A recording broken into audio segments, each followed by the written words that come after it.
This is a story about a beautiful spirit on an epic journey. John Kay.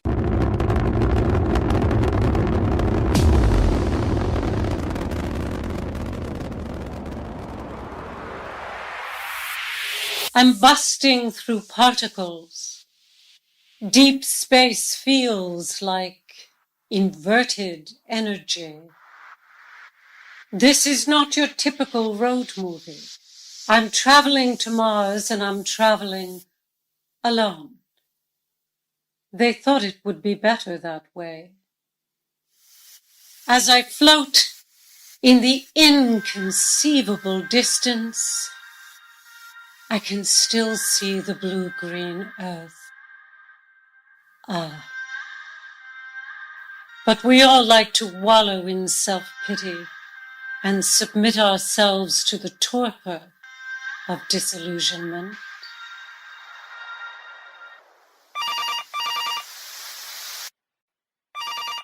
General Tip Scanlon's office. I'd like to become the top candidate for the launch to Mars. We appreciate your generous offer, but don't be ridiculous. I am not panning for gold. I'm offering myself as a sacrifice. I'd like to be the first to die in the name of this country's attempt to rekindle one of humankind's loftier pursuits, exploration. Is this not the beginning of a brave new world? Let me speak to my superior. Please hold. Mr. John K. Mercury.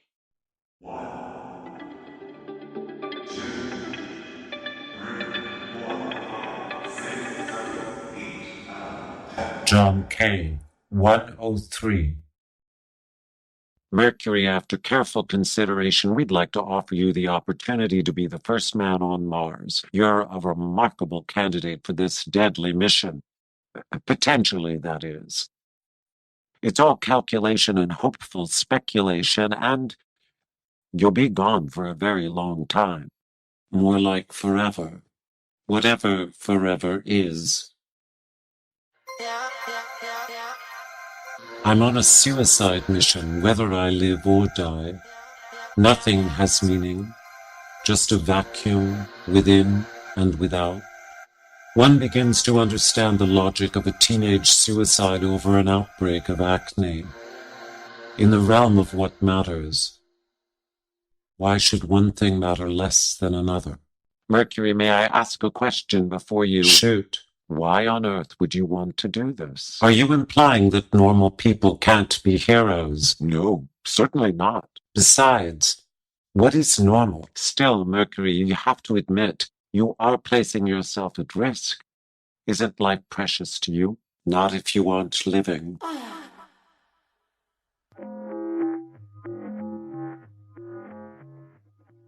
I've orbited this planet for far too many hours. Its association with the sun is vastly different from Earth's. It seems incredible that Mars might once have supported life. I'm floating. And although I've previously been appalled by what it is to be human, dear reader, even I maintain essential human needs, such as the need for gravity. It is a blessed albatross.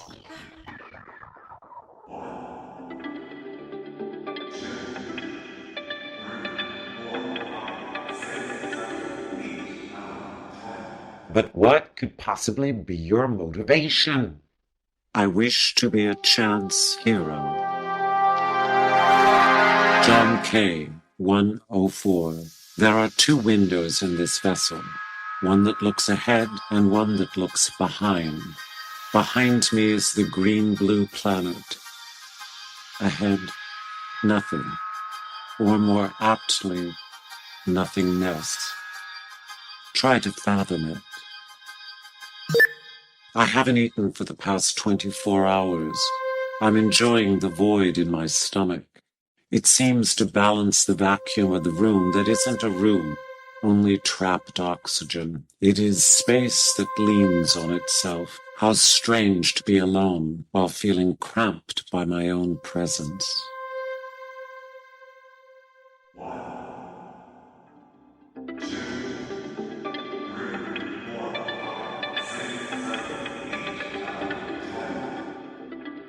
John Mercury, I presume. Presume? You're not at all what I expected. I mean, hell, I'm looking at Flash Gordon. And I presume the joke is at my expense? No. Just my way of marveling at what sci-fi movies don't get right. It is impossibly quiet as I persist in a dull state of disbelief over my achievement. I manifested the most preposterous dream of the century. I overrode all those worthy astronauts, the talented and the brave. Why? Because scientists respect a healthy amount of insanity. And this mission is a certain kind of suicide. Nothing matters to me. I have nothing. I suppose I am nothing.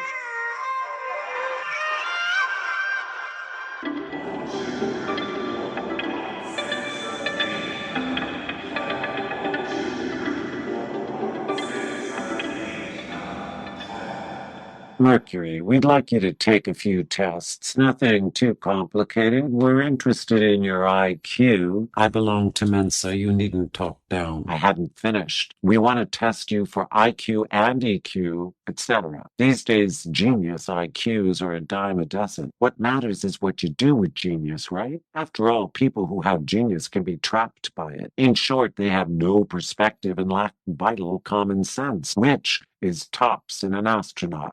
With that in mind, Mercury, a few questions.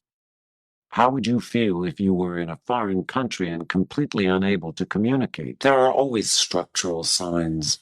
I'm going to a lifeless planet, but for the sake of argument and the hypothetical, what we can't know but must anticipate, my answer would be that were I to meet a so-called extraterrestrial, and all things being equal, wouldn't that being have a mutual interest in communicating with me? Unless, of course, E.T. coveted me for my flavor. When you take yourself into a place of strangers, you'll either be embraced or eaten. Well, Mercury, that about covers it.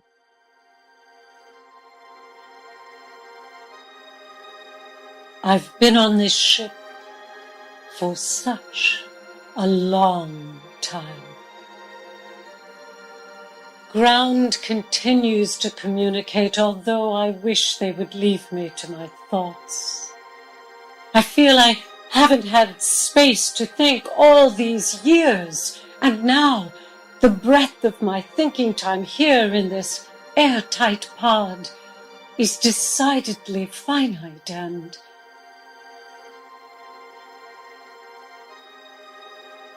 still. Christ.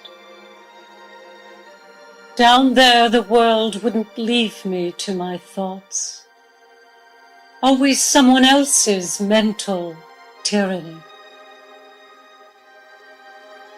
In the dark of this pressureless space as I float in the cosmic box, I feel I'm at the center of everything. Am I enclosed within walls, within walls, within walls? Am I at the center of the infinite, or the center of my infinite? Will I die on this mission? No. I'm a motorcyclist in a hailstorm, recklessly speeding by the grace of a slipstream.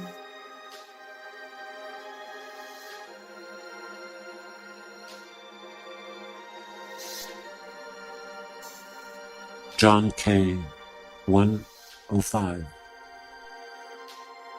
I am lonely, but not as lonely as I was on Earth. All those days where there was no human interaction, no good mornings, no hellos. Just the car, the phone, the script of my life indelibly printed on the fabric of my life. I've always hated the color beige. The grind is the grind is the grind. And somewhere in the middle of it, I realized I had stopped looking into people's eyes.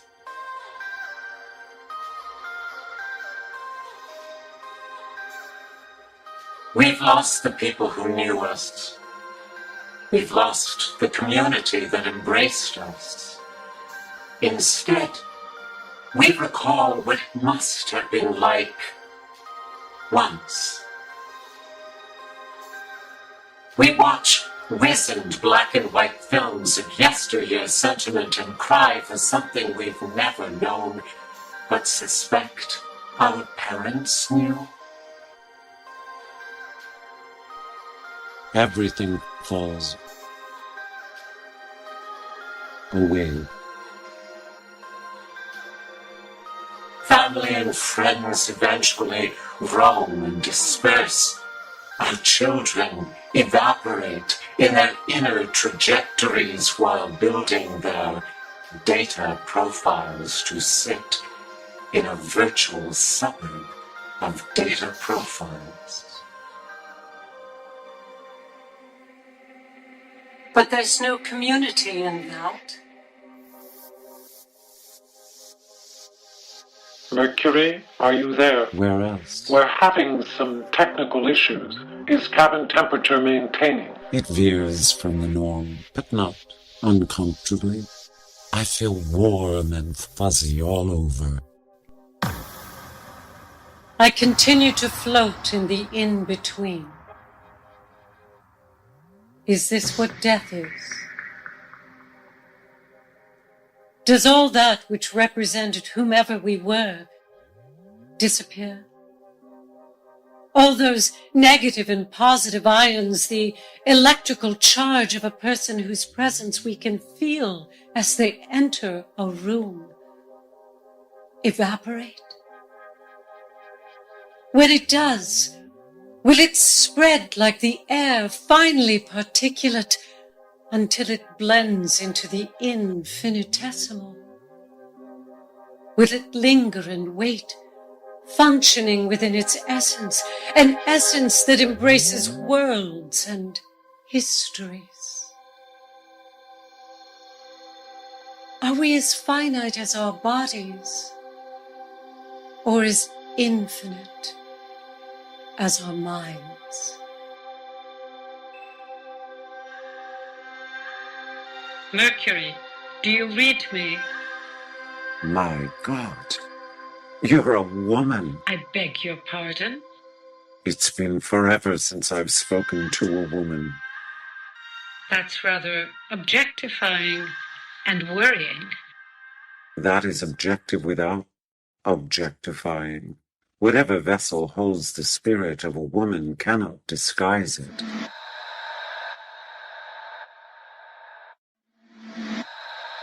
Mercury, there are several things that require immediate attention.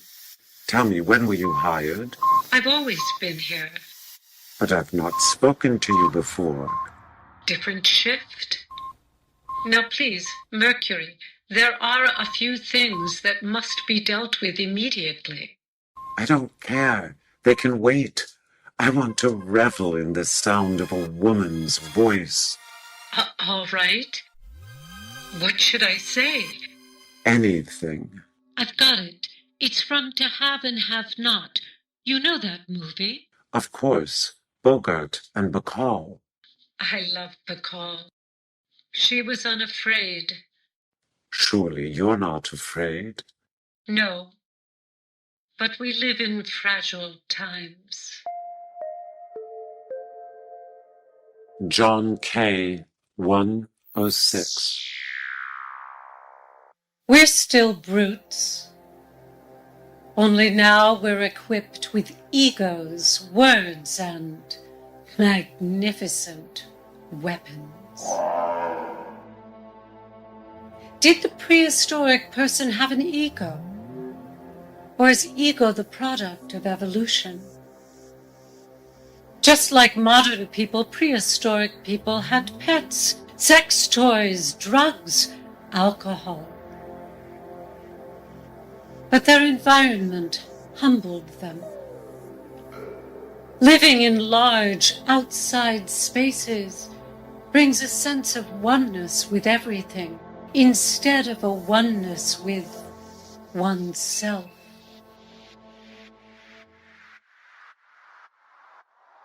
I can almost hear the chaos from where I sit. I hear the persistent struggle of the individual clamoring to be heard among a tribe of loners, all of whom are screaming in an angry babble. We preach, screech, and rage. As we approach the unknown challenges of the future, we long for the way we were, which is to say, more human. Mercury. On TV4 is waiting transmission from the pod. Are you ready? I've always hated on TV. Will Madonna be there?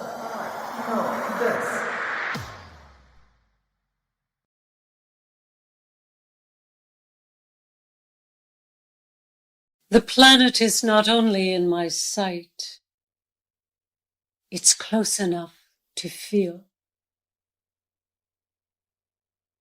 I'm afraid. Of what? Myself? Come on, John. We're good friends. I and me. Besides, what makes you think this thing won't land? I'm an eternal optimist with pessimistic tendencies. The ever-bloated cynicism of the new millennium has gotten the better of my faith in good stuff happening. But that's also because I've lost touch with what is good. I'm not a loner. I'm not a misanthrope. It's just that we're all becoming antisocial hermits via the lure of our sanctuaries. We all have them. The internet, our homes, our cars, our phones, our pandemics, to name a few. John, are you there? Where else? You called me John. That is your name, isn't it? He, him, she, her, they, them, it, sometimes nothing. What's in a name?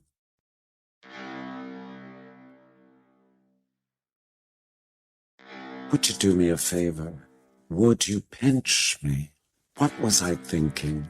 Life is grand, yes, grand, despite our increasingly unnuanced language. Life's essence is greater than the sum of all parts because it is the sum of all parts. I wish I could make every person on the planet do this, what I'm doing. My God, how different the world would be. Are you there? Do you mean me? Of course I am, John. I couldn't leave you, not now. But my colleagues tell me I'm looking a little ragged these days. Doubtful. You can't know that. I feel your beauty. I hear your beauty. I don't need to look at someone to know they're beautiful. John K. 108. It's a long way down. Ground to Mars 1, do you read me? It's you again. Where have you been? It seems like weeks since we've spoken. Speaking to you is not my only function here, Mercury. John, you've called me that before. Come now, I don't even know your name. Forthright. You can call me Forthright. Astonishing. John, you realize that there are 3 others in your wake. Vessels, that is.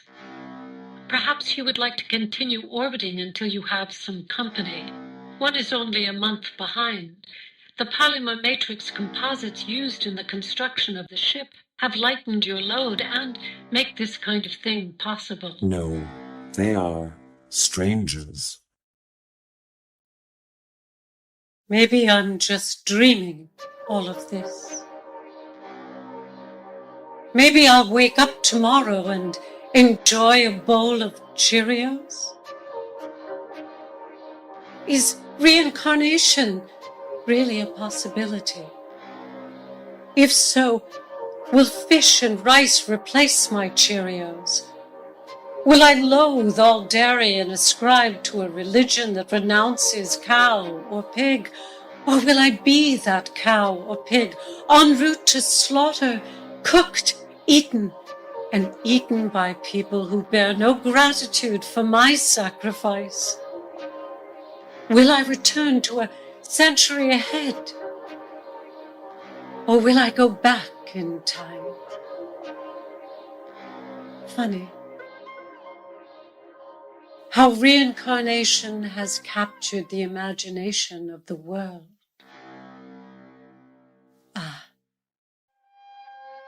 Desperate hope. Mercury, try to stay positive. About what? The unknown? The adventure? This is not the unknown, Forthright. Love is the unknown. Have you ever been in love? Can't you tell? I don't know you well enough. Yes, you do, and yes, you know my answer. And the answer is no. I have not been in love. How would I know that? You sense I'm running away from life. Fair enough, but one only runs when one is afraid. There are many different kinds of love. Surely you've experienced at least one of them, the love of a parent or a pet. I'm an orphan and there were no pets in the foster home. Oh. Go ahead. Laugh. I'm pathetic, but such ironies do exist. I sense you speak from the privileged point of view of someone who had a childhood. I don't begrudge you that. I celebrate it. Just remember that to experience love, you have to be willing to give it. When you look back at Earth, John, what do you see? Forthright, I see that the Earth is a woman.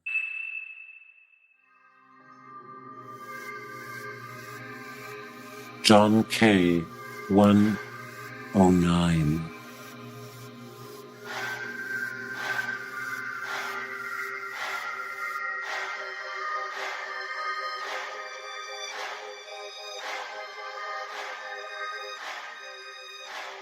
I slept for a few hours.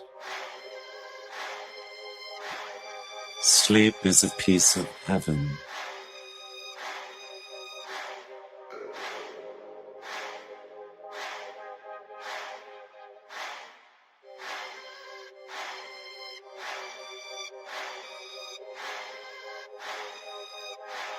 I dreamt I took a walk down a downtown street in a downtown part of a city, with a downtown like all downtowns. Downtowns are heaven.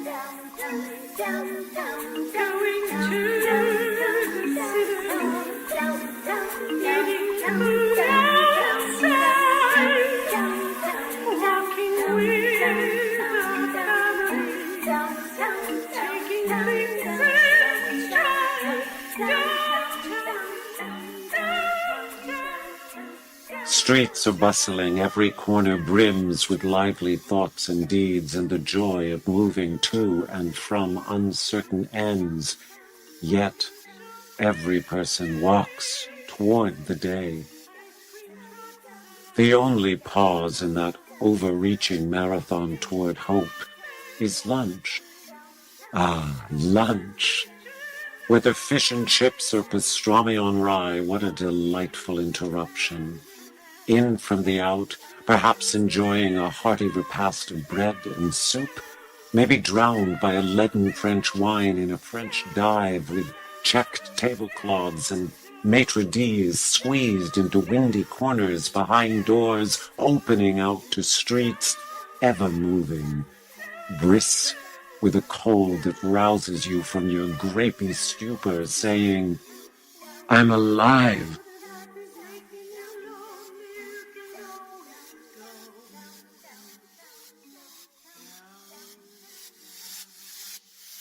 Mercury, we're concerned about your health. I'm fine. Well, what I mean is, we're concerned about your mental health. Where's Forthright? She needed sleep. So do I, my friend. So do I.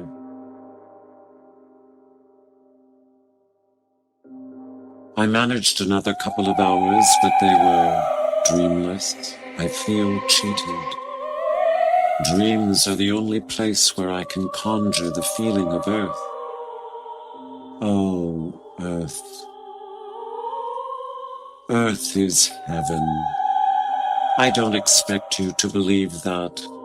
If you realized how lucky you are to breathe oxygen courtesy of green and blue, you would cherish it, keep it from harm's way, so that Earth's magic wouldn't suffer as it has.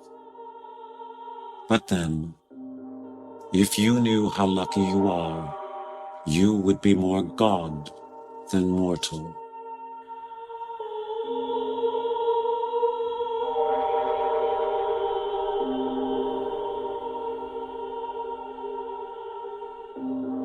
John K. 1:10. Are you there, Forthright? Yes. Ah, Are you lonesome?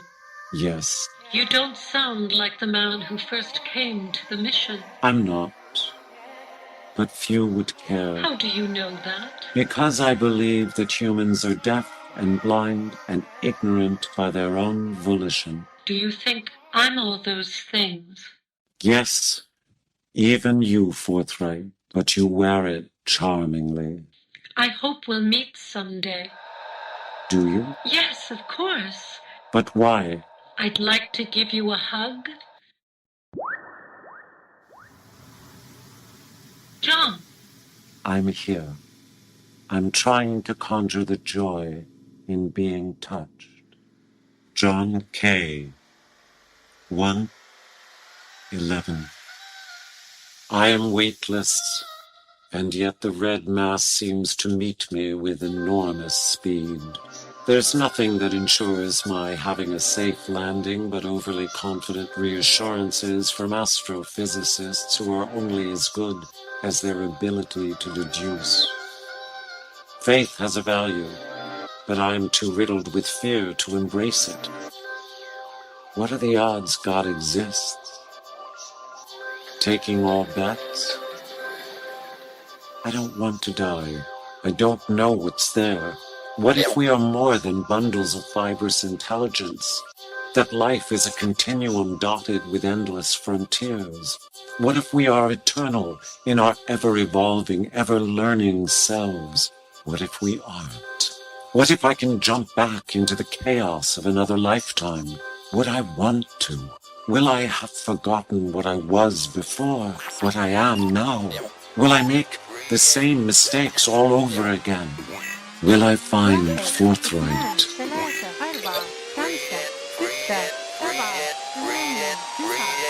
Stop!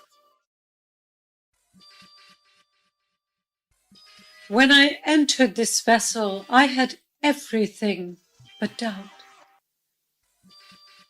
Like you, I had an arrogance built on a life of the quotidian. All the stuff we love to hate about our lives, all that day in, day out of the ordinary, made me arrogant. I ask you, what's wrong with the unremarkable? Isn't there something lovely about discussing dinner over coffee? Or the stories told after morning walks with the dogs? Or the meaningless conversations with the checkout person at a local grocery? Or even the dreaded chore of washing dishes?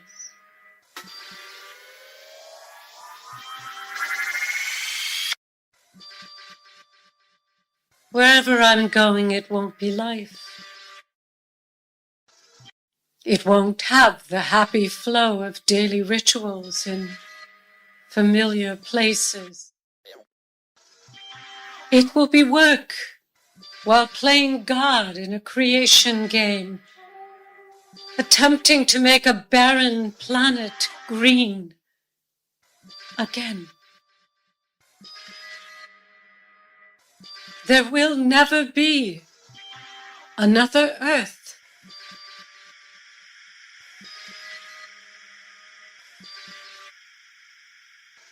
We have harnessed the atom. We will harness the stars. What after that? Maybe we will evolve and discover the connection between mortality and immortality. Maybe I will evolve. Maybe what is ahead is my beginning.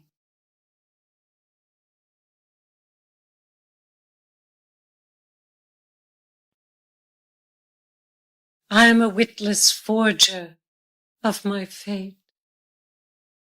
A fate that should have been about touching a life, providing someone with an insight into their humanity, reminding whomever that all of us are everything. We are all. We are. John K. 1:12. What do you see, John? A sign. It reads, "For a good time, call Lorna." Seriously, John, what lies ahead for humankind? My dearest forthright, forthright, forthright, forthright, forthright, forthright, forthright, forthright, forthright, forthright, forthright, forthright, forthright, forthright,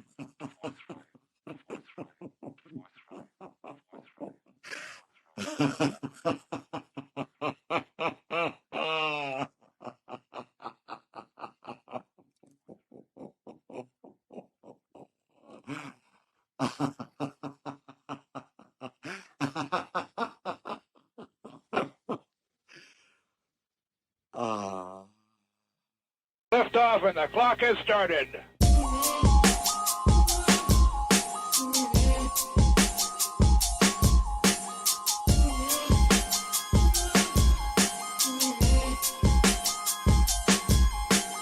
Girl, you gotta see what I see. Girl, yeah, you gotta know about me. Me.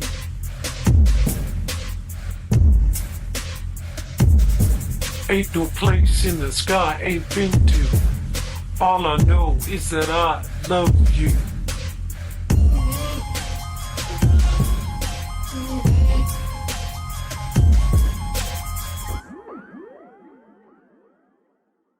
Let me float and come blue as I am, so are you.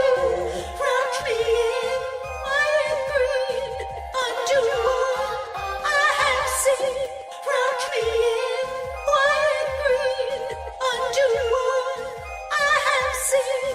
In your me, in your me. Your you floats high above, high in love like I do. but I still love you're you. What you think ain't the truth, but you wrong. Hear my song, hear your song, hear the you. But you see, you are me. You're just far gone on greed, have to hide on your knees. They ain't you, you ain't high in high blue. Your high's low, lost in the ugly, so ugly. What we eat, it ain't meat, it ain't wheat, it ain't food, it's just dirt that we chew. See, I know, yeah, that's right. Come with me, I'll hold you, and you'll see a blue tree. An old girl.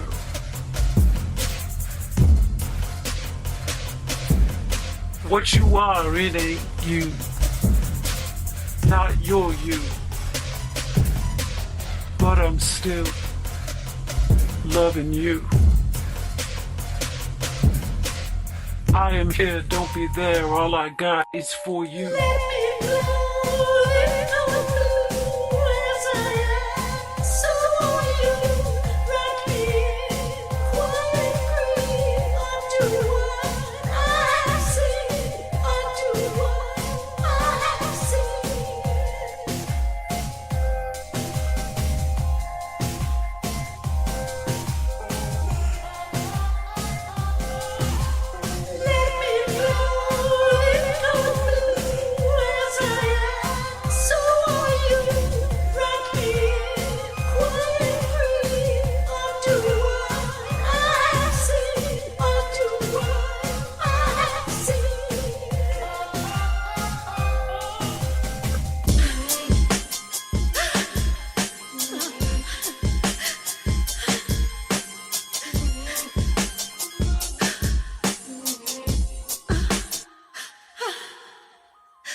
Am I alone?